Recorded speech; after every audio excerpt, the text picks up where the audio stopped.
Hey everybody, welcome to another episode of Courtside with Beilinson Tennis, part of the Tennis Channel Podcast Network. Here, as always, with my co-host and Hall of Famer, Steve Flink. Steve, I know we wanted to do this kind of middle weekend, but just with the holiday in the States, I'm traveling tomorrow. You're going to be heading over to Wimbledon over the weekend. So for the listeners, this is Wednesday evening in the States, July 3rd. July 4th holiday is tomorrow. So we figured we wanted to do something before we both started traveling. You okay to give some insight on these first 3 days? Yeah, it's been a very enjoyable 3 days. Lead us off. Yeah, I mean, it didn't start out so great even before the first ball hit, Steve, with some people withdrawing from the tournament. That was Arina Sabalenka. We had mentioned in our preview episode at her press conference, she had mentioned a shoulder issue. We were hoping she was going to play. She had to withdraw. Victoria Azarenka then followed that, having to withdraw.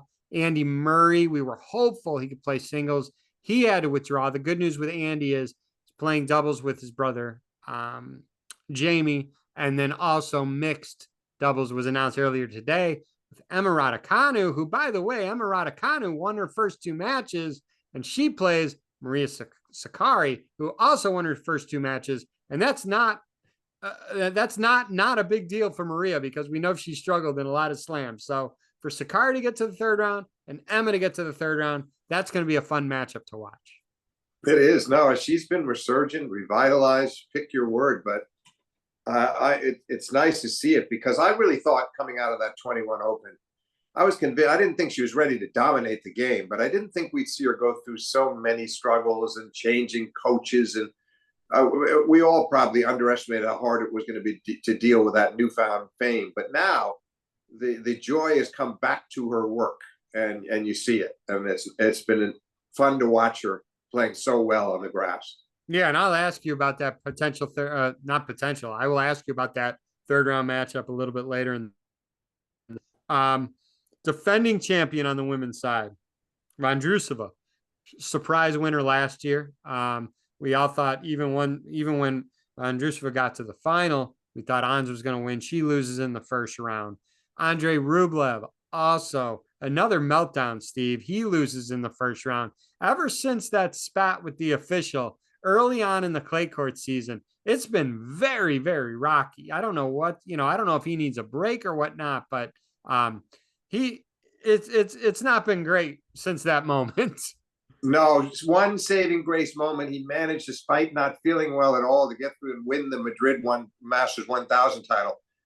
Thankfully for him, because otherwise this year has been just close to a disaster for him. And I have no doubt he's going to come out of the slump, though, because he's too good a player to go. He's sort of talking himself into the losses at the moment. That's my view. He's in a negative frame of mind, and losses build on losses. It becomes a habit. That's really what's happened to him. He'll come out of it, but it was a shocker to see him bow out of the first round. Two Americans I want to raise with you. Disappointing for both, maybe for slightly different reasons, but Sebi Korda. We were expecting a good run from Sebi this year, even last year when he was heading into Wimbledon. It's 2 years in a row now, Steve. He's lost in the first round. Now this one, he loses in 5 sets to a guy who's 6'8", 51 aces, served out of his mind. That being said, Sebi has to be disappointed because he was playing well. We were hoping for good things these 2 weeks. It turned out to be very, very unlucky for him, though, because he was going to play Davidovich Fokina, who pulled out of the tournament.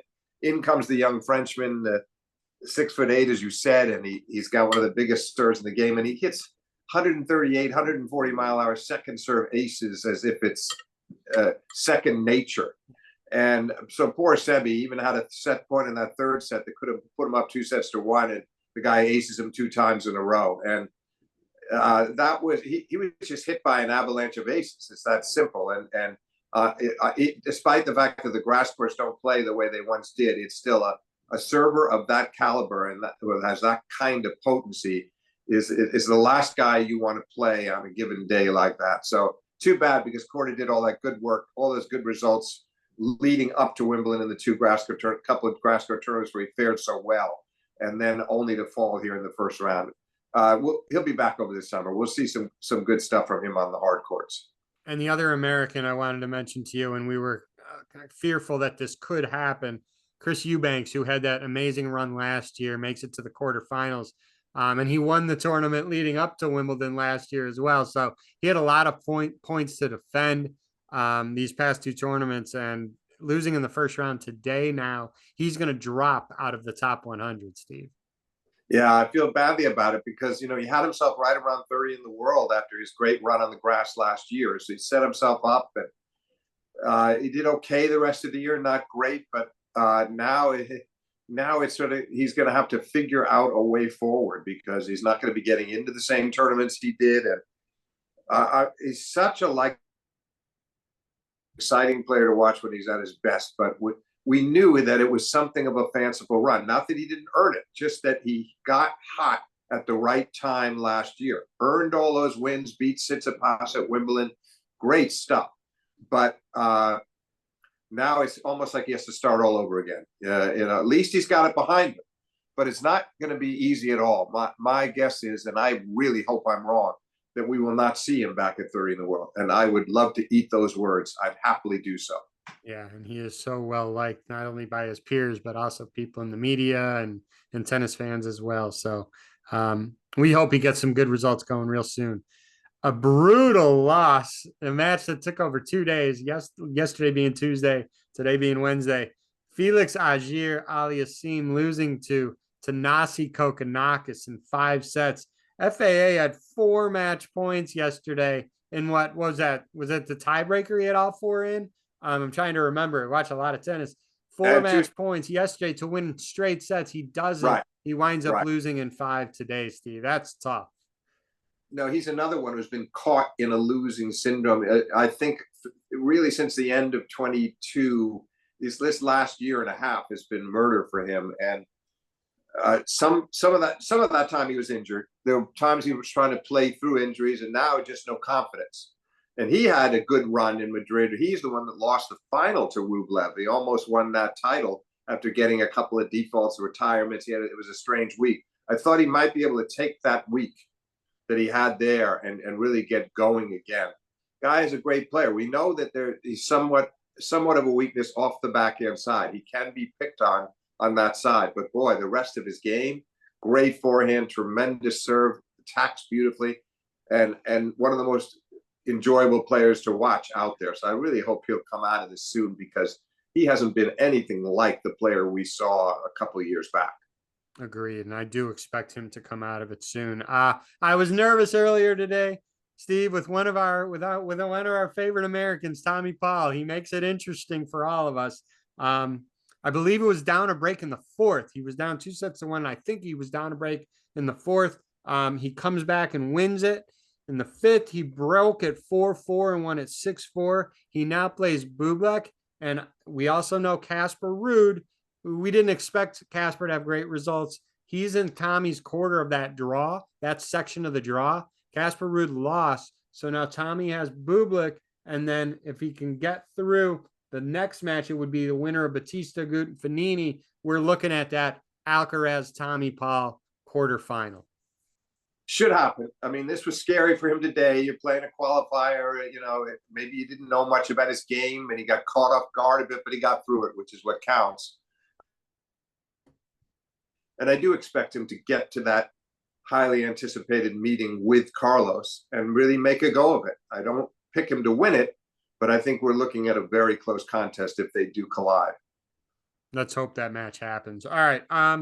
Surprising, I guess. It was surprising to me, the result, but it was even more surprising how quickly the match went. Emma Navaro beating Naomi Osaka 6-4, 6-1, Steve, less than an hour. I don't think anyone expected whoever won that match to be done in less than an hour.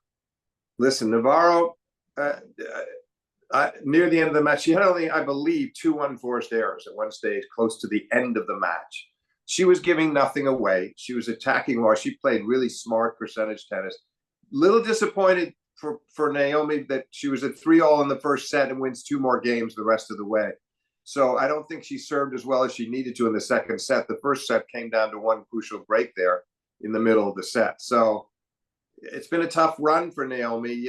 We hope that maybe that that opportunity she had at the French where she was leading 5-2 in the third against Iga and had a match point later, that maybe that could lead to, and she's had a couple of hard fought losses since, including one to Andreescu, but she wanted to do better than that today. So now she's got to, in a sense, go back to the drawing board and say, okay, look, hard courts is my best service. I won all my majors, all 4 on hard courts. I'm going to get going over this summer. And she's going to still have to work her way, David, through some difficult draws. That's the problem when you're ranking sinks like that. But one of these days, it just takes one big win in an early round and go on a run and get to a semi or final. And those points she'll start racking up those points and get that ranking up. And I hope by the U.S. Open, with a couple of good events, maybe she can squeeze into a seeding spot at the Open with a decent summer. That would help her considerably. And you just mentioned Bianca Andreescu, Steve. She's in the third round herself.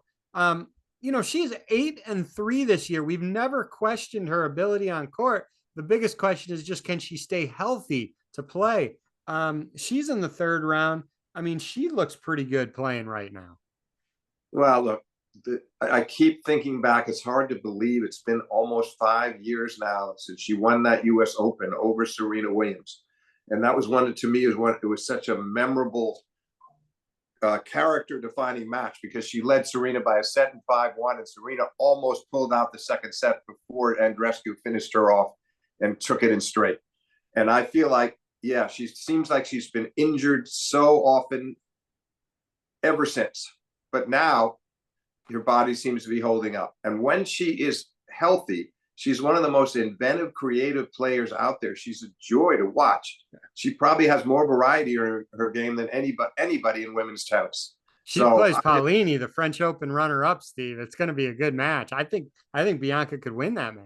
Yeah. Oh, I like her chances. I do. I mean, look, I'm not selling Paolini short, but I think Andreescu on this surface especially should have the edge. Yeah, on this surface for sure. The match that just finished, it was a couple hours ago, last match of the day. Really good quality, I thought, Steve. Sinner over Berrettini. Oh. 2 Italians, 4 tough sets, 7-6, 7-6, 2-6, 7-6. Berrettini was up, 4-2? He was up in that second set, too. He's going to be. He was up 4-2. That's 4-2. Correct. 4-2, and he played a tight game that 7th game on his serve. He still got to 40-30, but he couldn't hold. He had game point for 5-2. That was a critical game because then Sinner won his second tiebreak in a row. Still, Berrettini blitzed through the third, got the early break in the fourth, and took it to another tiebreak. The bottom line was, it's almost a cliche that the best players are better on the biggest points. That's what we saw with Sinner, because all 3 sets he won were in breakers. It didn't happen by accident. He was completely unyielding in those tiebreaks, and he controlled so many of the rallies from the baseline. He deserved the win, but Berrettini played beautifully. His maybe a few too many slice backhands for my liking, because eventually Sinner would start punching holes there and start outmaneuvering him. I would have liked to see Berrettini drive a few more of them, but boy, that's a minor criticism. His forehand was terrific, his serve was great, and his spirit was there, and couldn't have been more fun to watch. It was a great, for me, a very, very enjoyable and very absorbing battle. Great match by both guys. I'm going to get the order wrong, but if you want to look back and look at who Matteo lost in the last, 4 Wimbledons, it's been like Federer, Novak, Carlos, and now Sinner. So he's not losing to any scrubs, Steve. And think about it, look, especially 21 when he gets to the final and loses to Novak. And then he took the first set from Carlos last year and lost in 4. But he should not be discouraged coming out of this match today by any means. We've seen it. We saw it in the clay court circuit. We're seeing it again now. I think he's going to have quite a good summer on the hard courts, and he's very close to the Berrettini of 2-3 years ago now. So I certainly hope that's the case. I hope that's the scenario for Matteo Berrettini. All right, some quick hitters on third round. You ready, Steve? I'm going to just throw them your way, and you're going to give a very brief thought and maybe even a winner if you're comfortable with it. Raducanu versus Maria Sakkari. I'm going to go with Raducanu in 3 sets. She's got the British crowd behind her. It's going to be hard fought. I like her in 3. Andreescu versus Paolini. We've kind of talked about that. We both like Andreescu on this surface. Right, right. Carlos Alcaraz versus Francis Tiafoe, who, by the way, Tiafoe was down 2-0 in the first round. He's had a really, really rough year. Really rough year for his standards. Thankfully, he got out of that first round match. Plays Carlos. We all remember the semifinal of the U.S. Open a couple of years ago. Third round, Carlos versus Tiafoe. Well, quickly, just I'm going to give you the call in a second, but there was a lot of amusing, fun trash talk, because first it was Tiafoe who had before Alcaraz finished his match, he said how much he wanted to play Carlos, and he alluded to that U.S. Open semi of a couple of years ago, the 5-setter, and he said, I'm coming after him, and he said it in a nice way, but it made it clear that he really looks forward. He's going to give it his all. And then Carlos kind of retaliated with the same thing. Well, I'm going to go after him too. Both smiling, both of them obviously like each other, but we know that Tiafoe likes these big marquee matches. That's what he lives for. Will it be enough to win? I don't think so, but I think we're looking at least a 4-setter. I expect in the end, that would be my call. It wouldn't be shocked if it went 5. Carlos to win, but hard fought 4 or possibly 5 sets. All right. This next one's going to be tricky, I think, because I don't think you can just go by seedings here. Struff versus Medvedev. Yeah, I don't like the way Medvedev was playing. I'm impressed today. He came out, he won a 4-setter today. He could have been down 2-0, saved some set points, came from 0-3 down, love 3 in the breaker, double mini breakdown to salvage that match against Muller. Oh boy, I'm gonna take a chance here and say Struff in 5 over Medvedev. I'm with you, Steve. I looked at that matchup. I'm like, on this surface and everything, I think Struff's gonna beat him. Struff or Struff. Yeah. I'm sorry if we're mispronouncing his name. But the last match I want to throw your way, and this makes me nervous. His opponent makes me nervous. Tommy Paul plays Bublik, and Bublik makes me nervous. Not that Tommy cannot beat him. He absolutely can. But Bublik can play at such a high level, or he can play at a level that, Steve Flink may have a chance against him. We just don't know what level Bublik's going to play at. And if you're Tommy's coach, it's always kind of dangerous preparing for an opponent like that. It's almost like Tommy has to play his game. Don't really focus on too much what's going on the other side of the net. Stay in control of what you can control. Well, that's essentially what Brad Stein, his coach, is going to tell him. Tommy is a top of the line professional. He knows what he's dealing with. Tommy Paul 7-6 in the 4th. Yeah, I like it. All right. Hey, I know we're both traveling, so we want to get this out so the viewers can listen to it, whether it's on YouTube or audio only on any major podcast platform. I know Novak has looked good so far with his coming off his knee surgery. Any closing thoughts? And then I want to wish you safe travels as you head over there. Yeah, thanks, David. No, I mean, I think you're right about Novak. Good first rounder. He's going to come up against a young British player tomorrow. And I think it's sort of an exciting, intriguing path for him, because he might potentially play Holger Rune in the 16s, to play Hurkacz in the quarters, to play Zverev in the semis. If he could get through all that, he'd play the winner of Sinner Alcaraz. Djokovic looks physically quite good, at least based on the first round. Let's see if the knee still holds up. But so far, so good. Before I wanted to mention this, Coco Gauff, who's had a very easy draw so far. There's a potential 4th round match between her and Emma Navarro, and a potential quarterfinal match between Coco Gauff and Bianca Andreescu, if that happens. Yeah, that would be. That's the one I would love to see. I think Coco can figure out Navarro, not with ease. I mean, I think we're looking at something along the lines of 5 and 4 there, but I like her chances, primarily because of her serve. And I think she's serving very well on the grass, and that's going to maybe be the determining factor. If she plays Andreescu, she'll have to serve even better. Andreescu she hugs that baseline on her returns, and she goes after the second serve. Doesn't hit them necessarily that hard, but takes them so early, the second serve returns. Couldn't believe a few weeks ago what she was doing to Naomi's second serve. So Coco will have to be aware of that. Let's hope we get that match. I would pick right now Coco to win that match, but in 3 sets. Yeah, let's hope we do get that one. Okay, safe travels to you. If there's anything that crazy happens, breaking news over there, maybe we'll do a spontaneous late night recording for you. Not so much for me because I'll be in the States. If not, we'll do our wrap up episode when it's done. So much tennis still left to be played. Thank you for your time and doing this. Just want to get something going out there for the viewers before we both travel for the holiday weekend. Yeah, David, thanks a lot. I enjoyed it. And if we don't speak before, I can't wait for the wrap, the Wimbledon wrap that we'll do the day after the tournament. Looking forward to it. Thank you, Steve. Thank you.